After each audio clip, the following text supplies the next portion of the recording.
ನಮಸ್ಕಾರ ವೀಕ್ಷಕರೇ, ರುಚಿ ಅಭಿರುಚಿಗೆ ಸ್ವಾಗತ. ನೋಡಿ, ನಾನು ಇವತ್ತು ಇನ್ನೊಂದು ಹಲಸಿನ ಕಡಿಕೆಯೊಂದಿಗೆ ಬಂದಿದ್ದೇನೆ. ಈ ಹಲಸಿನ ಕಡಿಕೆಯ ಹುಳಿ ಮಾಡೋದು ಹೇಗೆ ಅಂತ ನಾನು ನಿಮ್ಮ ಜೊತೆ ಶೇರ್ ಮಾಡ್ತಾ ಇದ್ದೇನೆ. ಈ ಹಲಸಿನ ಕಡಿಕೆ ಹೆಚ್ಕೊಳ್ಳೋದೇ ಸ್ವಲ್ಪ ಕಷ್ಟದ ಕೆಲಸ. ಅದ್ರ ಮೇಣ ಕೈಗೆಲ್ಲ ಹತ್ತಿಬಿಡುತ್ತೆ. ಅದೇ ರೀತಿ ಸರಿಯಾದ ಕತ್ತಿ ಅಥವಾ ಚಾಕು ಇಲ್ಲದೆ ಹೋದರೆ ಇದೊಂದು ದೊಡ್ಡ ಸಾಹಸನೇ ಸರಿ. ಈಗ ನಾವು ಕೈಗೆ ಚೆನ್ನಾಗಿ ಎಣ್ಣೆ ಹಚ್ಕೊಂಡು ಯಾವ ಚಾಕು ಅಥವಾ ಕತ್ತಿಯಿಂದ ಹೆಚ್ಚುತ್ತಿದ್ದೀವೋ ಅದಕ್ಕೂ ಸಹ ಎಣ್ಣೆನ ಸವರ್ಕೊಂಡ್ಬಿಡೋಣ. ಮೊದಲಿಗೆ ಇದನ್ನು 2 ಭಾಗಗಳನ್ನಾಗಿ ಮಾಡ್ಕೊಳ್ಳೋಣ. ಗುಜ್ಜೆ ಚಿಕ್ಕದಾಗಿದ್ದರೆ ಮೆಟ್ಕತ್ತಿಲೇ ಮಾಡ್ಬೋದು, ಇಲ್ದಿರೆ ಕಡಿಯೋ ಅಂಥ ಕತ್ತಿ ಬೇಕಾಗುತ್ತೆ. ನೋಡಿ, ಕಟ್ ಮಾಡ್ತಿದ್ದಂಗೆ ಇದರಲ್ಲಿ ಮೇಣ ಉಕ್ತಾ ಇದೆ. ಇದನ್ನೊಂದು ಪೇಪರಲ್ಲಿ ನಾವು ಒರೆಸಿ ತೆಕ್ಕೊಳ್ಳೋಣ. ಇದನ್ನು ನಾವು ಹೆಚ್ಚಿಯಾದ ನಂತರ ಚೆನ್ನಾಗಿ ತೊಳಿತೀವಿ, ಹಾಗಾಗಿ ನ್ಯೂಸ್ ಪೇಪರಲ್ಲೇ ನಾನೀಗ ಒರೆಸ್ಕೊತಾ ಇದ್ದೀನಿ, ತೊಂದರೆ ಇಲ್ಲ. ಇದು 1 ದಿನದ ಮುಂಚೆ ಹೆಚ್ಚಿಟ್ಟ ಗುಜ್ಜೆ. ನೋಡಿ, ತೊಟ್ಟಿನ ಭಾಗದಿಂದ ಇದು ಮೇಣ ಸುರಿಸೋದು ನಿಲ್ಲಿಸಿದೆ, ಆದರೆ ಒಳಗಡೆ ಇನ್ನೂ ಮೇಣ ಹಸಿಯಾಗಿದೆ. ಹೆಚ್ಚಿದ ಹಾಗೂ ನೋಡಿ ಮೇಣ ಬರ್ತಾ ಇದೆ. ಹೀಗೆ ಮೇಣವನ್ನು ಒರೆಸ್ಕೋತಾ ನಾವಿದನ್ನು ಸಣ್ಣ ಸಣ್ಣ ತುಂಡುಗಳನ್ನಾಗಿ ಮಾಡ್ಕೊಳ್ಳೋಣ. ಈ ಸಣ್ಣ ಸಣ್ಣ ತುಂಡುಗಳಾದಮೇಲೆ ನಾವಿದರ ಸಿಪ್ಪೆ ಮತ್ತು ಆ ಮಧ್ಯದ ಗಟ್ಟಿ ಭಾಗದ ಗೂಜನ್ನು ನಾವು ತೆಕ್ಕೋಬೇಕು. ಕತ್ತಿ ಶಾರ್ಪ್ ಇದ್ದರೆ ಹಲಸಿನಕಾಯಿ ಹೆಚ್ಚೋದು ಭಾಳ ಸುಲಭ. ನೋಡಿ, ಸಿಪ್ಪೆ ತೆಗೆದು ಗೂಜನ್ನು ತೆಕ್ಕೋತಾ ಇದ್ದೀನಿ. ಇದು ಸ್ವಲ್ಪ ಬೆಳೆದಿರ್ತಕ್ಕಂತಹ ಹಲಸಿನಕಾಯಿ. ಕಣ್ಣು ಅಥವಾ ಬೀಜ ಮೂಡಿದರೆ ತುಂಬ ರುಚಿಯಾಗುತ್ತೆ. ಹಾಗಂತ ಬೀಜ ಬೆಳೆದಿರಬಾರ್ದು, ತೆಳುವಾಗಿ ಮೂಡಿರಬೇಕು. ಹೆಚ್ಚಿದ್ದಂಥ ತಕ್ಷಣ ನಾವು ನೀರಿಗೆ ಹಾಕ್ಕೊಳ್ಳೋಣ. ಅದರಲ್ಲಿರೋ ಒಗರ ಅಂಶದಿಂದ ಅದು ಕಪ್ಪಾಗಬಹುದು. ನೋಡಿ, ನೀರಲ್ಲಿ ಹಾಕಿ ಒಂದು 2-3 ಬಾರಿ ಇದನ್ನು ಚೆನ್ನಾಗಿ ತೊಳ್ಕೊಳ್ಳೋಣ.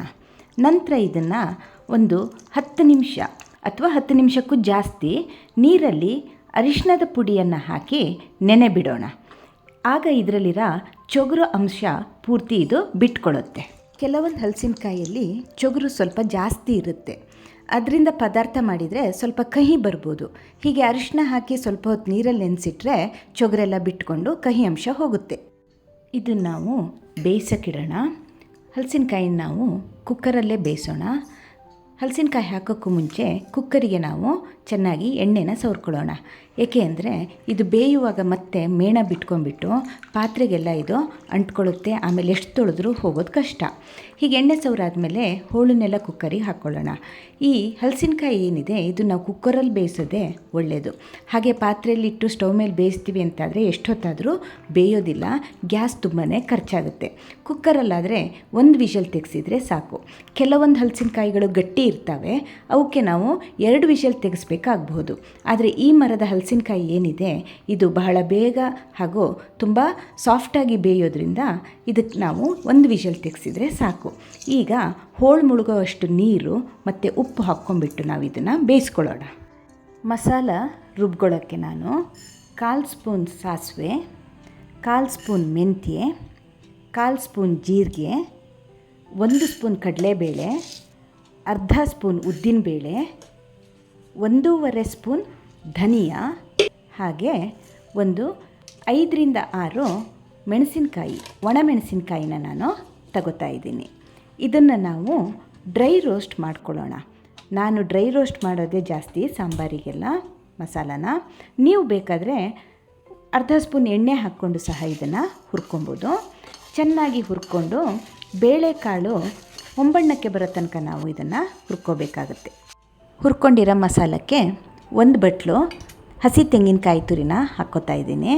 ಜೊತೆಯಲ್ಲಿ 1 ಲಿಂಬೆಹಣ್ಣು ಗಾತ್ರದ ಹುಣಸೆ ಹುಳಿ, ಹಾಗೆ 1 ಚಿಟಿಕೆ ಇಂಗನ್ನು ಹಾಕ್ಕೊಂಡ್ಬಿಟ್ಟು ನಾವು ಇದನ್ನು ರುಬ್ಕೊಳ್ಳೋಣ. ಇದನ್ನು ನಾವು ಬೇಯಿಸಿಟ್ಟಿರೋ ಹಲಸಿನಕಾಯಿ ಹೋಳಿನೊಂದಿಗೆ ಮಿಕ್ಸ್ ಮಾಡೋಣ. ನೋಡಿ, ಹಲಸಿನಕಾಯಿ ಹೋಳು ಚೆನ್ನಾಗಿ ಬೆಂದಿದೆ. ರುಬ್ಬಿದ ಮಸಾಲನ ನಾವು ಇದಕ್ಕೆ ಹಾಕ್ಕೊಂಡ್ಬಿಟ್ಟು ಇದನ್ನು ನಾವು ಕುದಿಸ್ಬೇಕು. ಒಮ್ಮೆ ಚೆನ್ನಾಗಿ ಸೌಟಲ್ಲಿ ಇದನ್ನು ಸ್ಟರ್ ಮಾಡ್ಕೊಳ್ಳೋಣ. ನೆಕ್ಸ್ಟು ಬೇಯಿಸಿಟ್ಟಿರೋ ತೊಗರಿಬೇಳೆನ ನಾವು ಇದಕ್ಕೆ ಸೇರಿಸೋಣ. ನಾನು ತೊಗರಿಬೇಳೆನ ಮೊದಲೇ ಬೇಯಿಸಿಟ್ಕೊಂಡಿದ್ದೆ. ಹಾಕಿ ಚೆನ್ನಾಗಿ ಕದರಿ ಇದರ ಜೊತೆಗೆ ನಾವು ಉಪ್ಪು ಹಾಗೂ ಬೆಲ್ಲನ ಸಹ ಹಾಕ್ಕೊಳ್ಳೋಣ. ಉಪ್ಪು ಹಾಕುವಾಗ ಗಮನ ಇರಲಿ, ನಾವು ಹೋಳು ಬೇಯಿಸುವಾಗ ಉಪ್ಪು ಹಾಕಿದ್ದೇವೆ. ಹಾಗೆ ನಿಮ್ಗೆ ಎಷ್ಟು ಬೆಲ್ಲ ಬೇಕೋ ಅಷ್ಟನ್ನು ಹಾಕ್ಕೊಳ್ಳಿ. ಸ್ವಲ್ಪ ಅರಿಶಿನ ಹಾಕಿಬಿಟ್ಟು ನಾವು ಇದನ್ನು ಚೆನ್ನಾಗಿ ಕುದಿಯೋಕೆ ಬಿಡೋಣ. ಒಗ್ಗರಣೆಗೆ ರೆಡಿ ಮಾಡ್ಕೊಳ್ಳೋಣ. ನಾನೊಂದು 5-6 ಎಸಳು ಬೆಳ್ಳುಳ್ಳಿನ ತಗೊಂಡು ಜಜ್ಗೊತ್ತಾ ಇದ್ದೀನಿ. ಬೆಳ್ಳುಳ್ಳಿ ಒಗ್ಗರಣೆಗೆ ಹಾಕುವಾಗ ನಾವು ಅದನ್ನು ಸ್ವಲ್ಪ ಜಜ್ಜಿ ಹಾಕಬೇಕಾಗುತ್ತೆ, ಇಲ್ಲದೆ ಹೋದರೆ ಅದು ಸಿಡಿಯುತ್ತೆ. ನೋಡಿ, ಈ ಕಡೆ ಸಾಂಬಾರು ಚೆನ್ನಾಗಿ ಕುದೀತಾ ಇದೆ.